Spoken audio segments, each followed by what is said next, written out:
Thank you, Professor Hefner. Indeed, it was a very interesting and fascinating talk by Prof. Hefner with very important and good points. He started with, when we want to understand about the example of civil Islam in Indonesia, we need to go through the normative work, the scaling of institutions, and the elements of ethical sociability. 5 important points which he mentioned as the comparative advantage of Indonesia. Number 1, with a large Muslim democracy group, particularly in the civil society groups. When it comes to Islamic education, the involvement of women, and the role of reformasi itself as a transition between an authoritarian government to a more democratic government, and their own conception, the Indonesian conception on the Sharia when it comes to law. And I also add up another point, part of his talk is the element of national patriotism, which is not in a way contradicting to the way they understand about Islam. So when I look onto this point, there's like very interesting points of the advantage of Indonesia, but most of these points we don't really share these points in Malaysia. At least there is like my sense. Except for one point which he mentioned, which is not really important, when the previous president Suharto was about to lose power, that was the time he was leaning more towards Islam. I don't know if there is some kind of similarity with the situation of power in Malaysia, maybe at the current moment, I don't know. But he ended up with the challenges as well. So it's not just an idealistic view about Islam and in Indonesia, but there are also challenges: communal violence, rise of transnational Islam, and how to deal with differences. So it's very interesting talk. So now I would like to open the floor for questions. Please straight away move to the mic and feel free to ask a question. Even I got quite a few of number of interesting questions first, but I'll let the floor to ask first. I'm Muhammad Abdul Aziz from UAE and Indonesian also. First of all, I'm as Indonesian and with some of friends is very proud of being so frequently called in this session. Thank you, Prof. What I'm going to clarify is when we compare between Indonesia and Malaysia, we can see a fact that in terms of economic development, Indonesia is, I think, underdeveloped than that of Malaysia. But in terms of Islamic South dynamism, I can, as Prof. Hefner said, that Indonesia is more dynamic, more progressive. So what I'm going to ask is, if the progressiveness, if the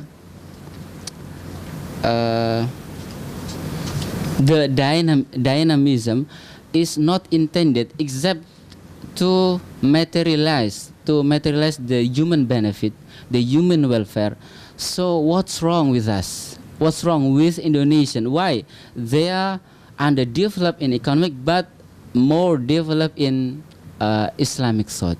Thank you. Please. Welcome. My name is Salami. Just a simple question to Prof. Some argue that violent extremists and terrorists benefit much from democracy, especially liberal democracy. So, from your point of view, how to maintain peace and security while promoting a civil democracy? Thank you. Assalamualaikum. My name is Amal Chima. I'm a researcher from Boston as well. Yes, Wellesley, Massachusetts. I went to college at Wellesley. And one of my questions has to deal with the interchangeability of civil Islam and civil pluralism, or civic Islam and civic pluralism. Are those two words interchangeable? And how do the challenges of either differ where Muslims are minorities, such as in Cambodia or in Burma, and from how they might occur or manifest among Muslim majority countries? Thank you. Thank you. I think 3 very interesting questions. Malaysia, Indonesia comparison for the first question. Why Malaysia good economic development, Indonesia better when it comes to Islam, when it comes to dynamics, but it doesn't translate to that economic development in Indonesia. Another second question on the violent extremism. The third one, interchangeability between civil Islam and Muslim pluralism. Is it actually the same or not? Please, Prof. Hefner. Thank you for those very, very good questions. I'll do them and respond to them very quickly in order. First, with regard to making comparisons of Malaysia and Indonesia. As you may have noticed, I very specifically did not want to make direct comparisons between Malaysia and Indonesia. I'm an Indonesianist and a Southeast Asianist, and even in places like Cambodia and Thailand or Vietnam, where I have traveled to, my first rule of order is one respects one's host. And one respects one's host by not being a difficult sort of orang barat yang blak-blakan saja, yeah? So I will gently, and in a way that I would like to think that is a little Melayu, yeah? Atau mungkin lebih Jawa lagi, yeah? I'd like to make that comparison. And I think on economic development, it's important very quickly to remember that Indonesia was a much poorer country. It was a poorer country that also, in the aftermath of its independence, it did not have the continuous economic development that the Malays and Malaysians had with British colonialism. This was not a gift of British colonialism. The British colonialists, like all colonialists, were in for their own interests. But that said, because there was not a difficult revolutionary war, as there was, for example, in Indonesia and Vietnam, those two countries, remember, had the most severe wars of independence in all of Southeast Asia. Because you didn't have that in Malaysia, you had relatively more continuous development. In Indonesia, the independence war led to massive destruction of infrastructure. It needs to be said as well that the Dutch were also much less generous colonialists. I don't think the British were generous because they were any nicer, although they may have been. I'm not sure. You know the British better than I. But certainly the Dutch colonialism, whether it was with the Boers in South Africa, which was eventually, of course, it became a British colony, but the Boers, the Dutch colonialists in South Africa, these were rather harsh people. These were harsh people. The Dutch today sometimes have a reputation as being liberal. I'm not sure that that's true even today. But certainly historically, the Dutch were not particularly pleasant and accommodating people. And the colonies they established were often quite cruel and marked by high rates, very, very high rates of slavery. The Dutch were some of the biggest, even though they were a small country, they played one of the largest roles among all Europeans in the transport of slaves to the New World. Not just the United States, in fact, not primarily the United States, but into Brazil and Latin, Spanish-speaking America. So in any case, the British, you didn't have, the Malays did not, and the Malaysians did not have to fight a awfully destructive civil war that destroyed economic enterprise. Much was left in place. Agreements were worked out, and I think here the Malay leadership deserves great credit for the skillful way, and I think it was skillful, very skillful way in which they pressed and negotiated arrangements with the British, so that the British put in place certain things that allowed for both continuity but also a flourishing of the heretofore marginalized Malay population. People, observers will gripe about certain aspects of that transition and say, well, maybe it wasn't fair for this group or that, but one has to recognize and emphasize that the Malays had been marginalized, they had been kept in the peasant sector, and all that said, they worked out through political negotiations because of a gifted leadership, good at negotiating. They worked out a more equitable arrangement, and one that allowed the economy to continue to flourish rather than, as was the case in Indonesia, a revolutionary war leading to the destruction, impoverishment of much of the countries. Last point, just on economic development, one has to remember that while in the 1950s and 1960s, Malaysia again had a continuous rate of economic growth, and worked, again, people will disagree on the details, but worked out arrangements whereby Bumiputra and Chinese entrepreneurs worked together and really, again, how people would disagree about the details, but worked out an arrangements whereby Malaysia remained prosperous. While that was happening in Malaysia, Indonesia was in a fight to the death between a communist party, which had very utopian ideals about a people's economy and going back to the land. And I don't mean to sort of speak too harshly of the Communist Party, but its economic programs were mostly Maoists. So they actually resembled more, and I don't want to mancha them so harshly, but their economic programs were sort of like Pol Pot and the Khmer Rouge. They were not sophisticated. So you had a battle taking place between different proponents. The socialists were with the Muslims, we have to remember, in the 1950s, not with the communists. But there was a kind of, again, a lack of consensus that meant that it would only be after the transition to the new order in 1965-66 that you finally got a sustainable economic program in place. So that's the major difference on economy. It really didn't have to do with Islam, although it did have to do with leadership. And the much more, if I may say so, much more gifted leadership that the Malay leadership in Malaysia, again, some people will throw bricks at me for this, but they showed much greater leadership and worked out arrangements that have allowed for a sustained pattern of economic growth since 1957 and even before. On the question of religious resources, I think the management of Islam is very different. Indonesia has a much larger range. It has the largest Muslim social welfare organizations in the world. Whenever I say this, my friends from South Asia, like Muhammad Qasim Zaman, who's a very close friend of mine, he's a scholar of South Asian Islam who lives in the United States, but they're always at first a little bit jealous, and they say, well, wait a minute, no, you must be wrong. The biggest social welfare organizations in the world have to be in South Asia because there's 375 million or 390 million Muslims. And I politely say, well, maaf Pak Qasim, yeah, my friend Qasim Zaman. No, it's Indonesia as the largest social welfare organizations in the world. And as I said in my discussions of education, these organizations have implemented independent programs of education that were open to general education very quickly. It's an amazing story. So that, and it's every country has its own legacy. So the legacy in Indonesia is the Dutch were not good partners with the Muslims. The British worked out a deal, but it worked out a deal with a different sector of the Muslim community, and it gave major concessions to the indigenous aristocracy and the sort. And I'm not criticizing that or making anything comment at all. Itu bukan urusan saya, ya, bukan hak saya. It's just to say it was a different entanglement, to use the term that I use. It was a different kind of social structure for the management and self-organization. It was a different type of Muslim civil society than you had in Indonesia. And the result in Indonesia was a greater pluralist competition in the good sense. Sometimes it wasn't always good. The pluralist competition in the 1950s had communists battling with primarily Vanue, and neither side emerged better from it.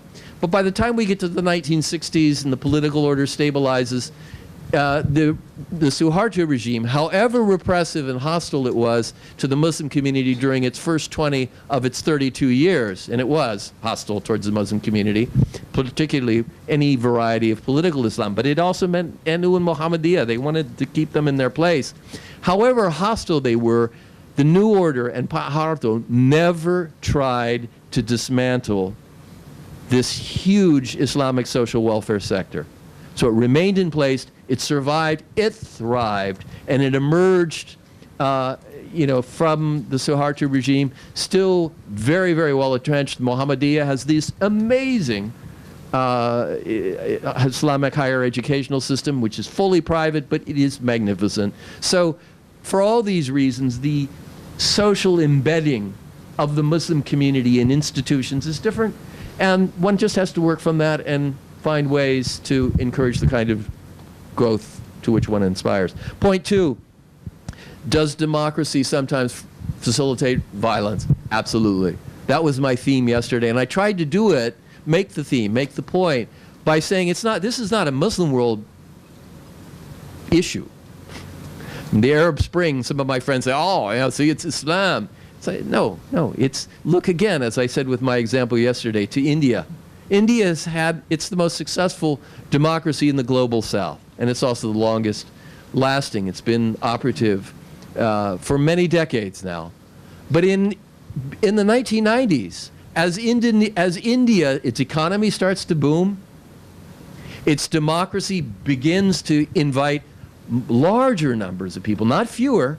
It becomes more participatory. So from a certain sense, Indian democracy in the 1990s is more democratic in the sense of just inviting more people in. But again, if you invite people into public democratic participation and you don't have a kalimatun sawa of some sort, if you don't have a kind of operating moral consensus on it, and in a Muslim majority society, if you don't have a civil Islam, you may get problems. And so democracy in India, as India becomes more prosperous, as it becomes more participatory, actually takes a more hardline populist turn with the Hindutva movement. Very anti-Islamic. There's not anti-Islamic in words, mounting periodic pogroms. Look at Burma. I don't want to say it's exactly the same. Burma is not really a democracy yet, but it is kind of ironic. And it is, of course, a sad and tragic event that we all have to speak about because it's still going on.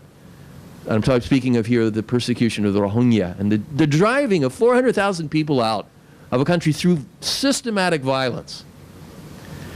This happened after Myanmar, Burma, became more open. It didn't become truly democratic, but it had elections, it had a little bit more of a democratic edifice.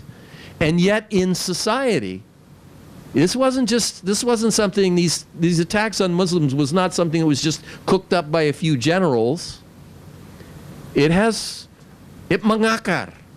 So political systems, mass participation, or whether it's in a democratic or a partially, as in Myanmar, partially democratic system, it can yield bitter fruits if it is not accompanied by the ceaseless struggle to draw on your own civilizational traditions, and for Muslims this means Islam, to effect, bring about this co-imbrication, this mutual fertilization and flourishing of Islamic values with that global human institution, ini bukan ciptaan barat, that we call democracy.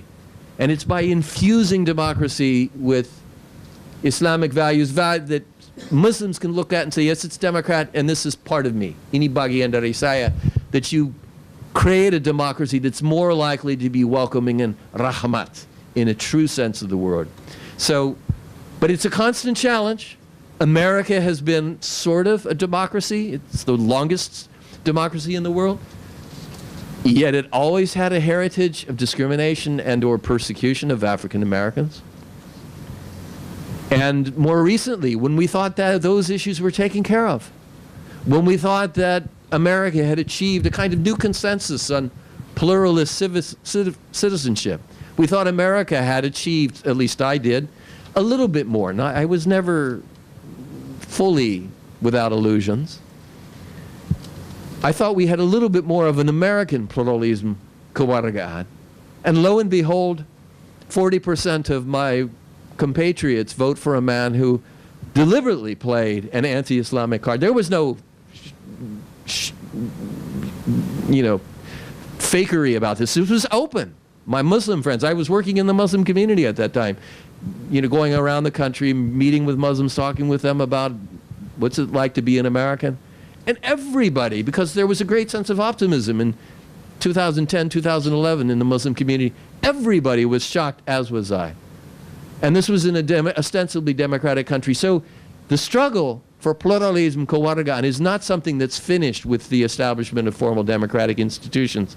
It's something that has to be revived and reinvigorated in the face of all ongoing social changes in society. You can't just rest on your laurels and say, oh, well, we've got democratic elections. No, you can get Hindutva in the aftermath of democratic elections, or you can get Donald Trump. What's the relation, last question, what's the relationship between civil Islam and civic pluralism, or pluralism kewargaan, which is, I think, an even more apt characterization of the concept of civic pluralist citizenship, civic pluralist Islam. Civil Islam, I don't want to get too tedious about this, but the definition has to be sort of spun out a little bit against a background of political theory. And the political theory out of which the concept of civil Islam comes is, on one hand, Islamic debates, like those of Nakhalish Majid, Abdul Karim Saroush that I've referred to here, or a large number of people across the Muslim world today, about how to imbricate Islamic values with democratic values. And so it's on one hand, it comes from there. On the other hand, secondly, it comes from the point that I began with today. The recognition that formal democracy itself does not guarantee democratic civility and openness and a sikap rahmat terhadap orang yang berbeda menurut agama, faham agama atau apapun. So you need a culture. You need a normativity that mengakar. You can't just say, oh, we got democracy, as one might have said in Myanmar, that's it. Now everything's good. No, you need a culture. And the culture has to be worked. It has to have those three components I talked about today. A civil Islam is, if you will, it refers to the attempt to create a space for Muslim participation in society in certain forms, but it's secondly, and this is the critical addition that some people, particularly some of my American critics, when they read civil Islam, they say, wah, omong kosong aja itu. Kok mimpi terhadap orang Indonesia kok bisa. Yeah, I won't mention what Americans I'm referring to, but there are certain prominent Indonesianists who have been very skeptical about Muslims and democracy. But the second component that is often overlooked by people like that is the fact that the formal institutions and the formals of democracy and the legal space of civil society is still not sufficient. You have to have this constant work to, if you will, engage in normative work that says, listen to these values. These are our values. That's what Alatas was talking about. Listen, these are values that emerge from our tradition. They're not foreign values. They're not ciptaan barat. And that is powerfully true. Democracy is not Western. I'm repeating myself, but you have to have that normative work. And secondly, you have to work to find and work with people and institutions and organizations and networks and study groups and just conversations like this. Or at times, maybe it will be elites, as was the case in Indonesia. But you take those normative works and then you scale them up through any number of channels and opportunities. And if you're marginal and you're living in a country that has few opportunities for that, let's say Syria today, you just go where you can and you work in those circles where you are able to work and just say, in this realm we will implement these Islamic values, which also happen to be values that strengthen the values of human dignity, of citizenship equality. So the normative work has to be scaled. The scaling may begin small, but in some cases with the right opportunities, it can spread across large expanses of society. It's the same thing, scaled work. And then thirdly, it has to mengakar. The last part of the question, it has to become part of everyday life. And this is a challenge. I thought these kind of values were part of the everyday life of many of my American compatriots, Muslim and non-Muslim. And I learned in the aftermath of Trump, I learned that no, I was being too optimistic, that there was really a kind of tough, enough of your political correctness crowd out there. It isn't political correctness, it was civic decency that is being challenged. But in any case, one has to scale, one has to work wherever one can at whatever opportunity, however small, however large, through mass media, through publications, through discussion groups, to attempt to inspire this work, this identification with civic Islamic or civic pluralist values. Lastly, what's the difference between this in a Muslim majority society? and a Muslim where Muslims are minorities. I think in a Muslim majority society, well, those are the dynamics that I've been talking about the last 2 days, so I won't repeat that. It's a different kind of challenge, and it works through the normative work, the scaling, and the encadrement, or the rooting of those values will take a different form. In Muslim minority societies, it can be where Muslims are a minority, it will depend upon the circumstances of the state. I think civil Islam will be a very difficult sell among Rohingya right now, because they can say, look, there was an opening, and they're right. There was an opening, and look how we were treated. And we weren't just treated badly, we were being killed. So in those circumstances, again, one will just, the opportunities for discussion and kind of alternative and open kind of debates will be much more limited, because you're trying to survive. You're just trying to live and defend yourselves, and that's understandable and necessary. That's a maqasid of immediacy, of emergency, of darurat, that requires a different kind of attention and a different kind of normative work just to survive. But in other circumstances where you have Muslim minorities, as in the West, for example, there the circumstances are very different.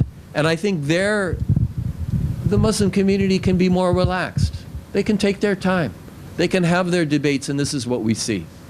They can have their debates in the face of what's going on in their society as to what should be a priority, what's a darurat, what's really an emergency issue to which we have to attend and engage in normative work right now, and what's a secondary issue, what's a kind of luxury in the sense of how maqasid reasoning works. And there I think the process will be long, and I think it's, for the moment, it's going to be, it's not helped by the rise of Islamophobia, but I'm confident, I'm very confident that the Muslim minority in the West is going to do very, very well. And that we're going to pass, it's not going to be easy, but we're going to pass because there's an alliance of Muslims and non-Muslims that is going to maybe not win all of the elections.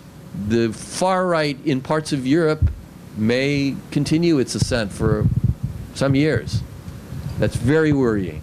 But it will survive. The Muslim community will survive because they have such a strong sense of themselves and a strong concern with this co-imbrication of Islam and democracy. They'll survive. And they will survive also because of their many allies in the non-Muslim community. And that's what we have to, that's the struggle in which we have to engage. So every context has it shapes those priorities, and if we speak of maqasid, and I'm not saying we have to, but many of my colleagues in the West talk about maqasid. The maqasid are not kind of fixed and settled, it's clear and done. It depends upon the context and circumstances. Certain things are more urgent now than others. If you're among the Rohingya now, it's got to be survival. If you're in the United States, it's not so much survival, it's just countering this arus yang jelek, this uncivil current. In any case.